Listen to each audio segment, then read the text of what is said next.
Hi, today we're going to talk about shooting and managing running line using a two-handed rod. This is for applications in both fresh and salt water. Basically, we've had a lot of people asking about how to manage line and how to do it properly. So we want to go over this. And when you're doing a two-handed rod, you're always going to be pinching the line against the cork. So you want to make sure you're fairly secure in the front here. You can use one finger. I typically will use the two front fingers. I find that's the best way to hold on to it.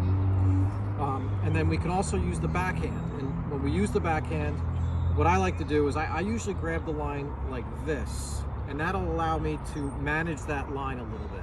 I can loosen up on the line and shoot a little line into the back cast if I want, and then pinch it back off and then let the forward cast rip. So let's talk a little bit. Let's say we're in a striper situation. We have some moving, or we're in a surf situation, let's say. Maybe we have an intermediate line. What we want to do very often when we're striper fishing is we're going to two-handed strip. We're going to bring this line into the rod because a lot of times stripers are right in the wash, pretty close to us. So we'll bring that line into the rod, and then from there we can fish the fly further by rolling it like this if we want. You don't have to necessarily do that. Generally, bringing that head in like this is probably close enough. But to get that line out, what we'll do is we'll just form loops like this in our fingers, and we'll drag the rod quickly and let the line slide through our fingers. So again, the head's in the rod. We'll just hold the line with kind of softly like this with loops, drag the rod, and then when I get to the top, I'll pinch it and I'll roll it out. And what that also does, it does two things. It gets the head out of the rod, and it also rolls the line to the surface. So if you have an intermediate line on that's sinking, this helps to get that intermediate line up onto the surface, so it makes it easier to pick up and cast. So again, I'll bring that in. Here loose, I'll drag, pinch at the top, roll it up, and then I'll pop that into a back cast. Bring that back in, and I'm doing my two-handed strip. A lot of times in the salt for stripers, I'm going to be using a stripping basket and bringing that running line into the basket. That's, especially if you're in a wash situation where you have surf coming in and out, a basket is really critical to make this work well. There's no way to manage, I have 80 or 100 feet of running line out here. To manage all this running line in the surf is next to impossible without a basket. So I will show you some techniques if you forget your stripping basket. I got some techniques that you can try and work with.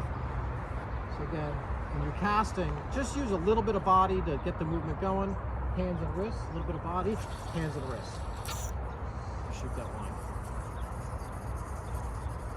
And we're just trying to keep that rod tip in a straight line. Very important, straight line. So bring us in. Go through this again, real quick. Bring that head into the rod. Okay, fish that right in. Okay, no takers. Pinch it here, roll, pinch at the top, roll it out, let out a little bit. Pop it into a back cast. Cast it. Now you can also, let me reel up a little bit. Let's just say, now if you forget your stripping basket, you're not going to be able to manage 80 or 100 feet of line. So let's say we can manage 60 to 70 feet of running line.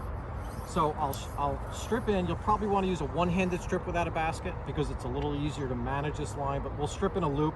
The problem is, if you're in surf, this method I'm going to show you now is going to be best if you're in an inlet situation with moving water where if you got 60 or 80 feet of running line, you can't just let the line sit in front of you. Now, when I go to like Penfield Reef in Connecticut, I don't have a lot of sideways current, but I'm out in the water and I don't have surf coming in and out. So a lot of times I don't even bother using a basket. I just strip the line up like in front of me in the water, and it shoots out of the water just fine.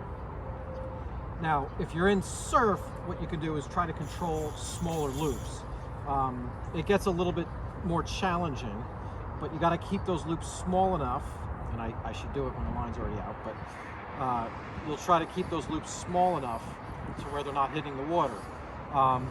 They will tend to tangle. This becomes a lot more difficult, but you can try to do this. And just let them go one at a time as they shoot out. You can do it. Not easy.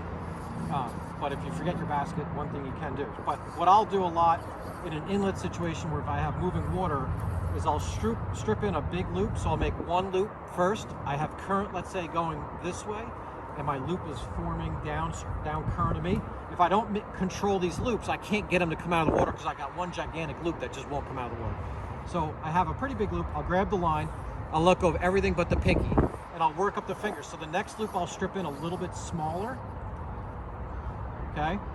And then I'll grab the line again and I'll let go of everything but the ring finger. So what I'm doing here is I'm working up the fingers. And now my head's at the tip of the rod. So now I can do, let's say, my spade toss, do my snap tee or whatever. Shoot that line. So again, strip that in, grab everything and let go of everything but the pinky, strip in a little bit smaller loop, grab it again, let go of everything but the ring finger, and now there I am. So I'm holding 2 loops, but I technically got 3 loops, and it's important that you're making the loops as you strip them in smaller, because the last loop that you form, the smallest one, is going to shoot first. If you make the last loop bigger than the other loops, there's a chance that that loop's going to grab the other ones and create a knot. If you do it the way I'm showing you, you're a lot less likely to have that problem. So again, I can do my snap tee. I won't change direction because I got some people walking down the road. Sweep level, form my D loop, cast it. Again, we don't have water here, so it's a little hard to keep your ankle without water. But you get the idea of what we're doing here. So again, strip this in. Again, on the casting, just float the line back, a little weight shift, and then fast hands. Step on that line. We'll do that again.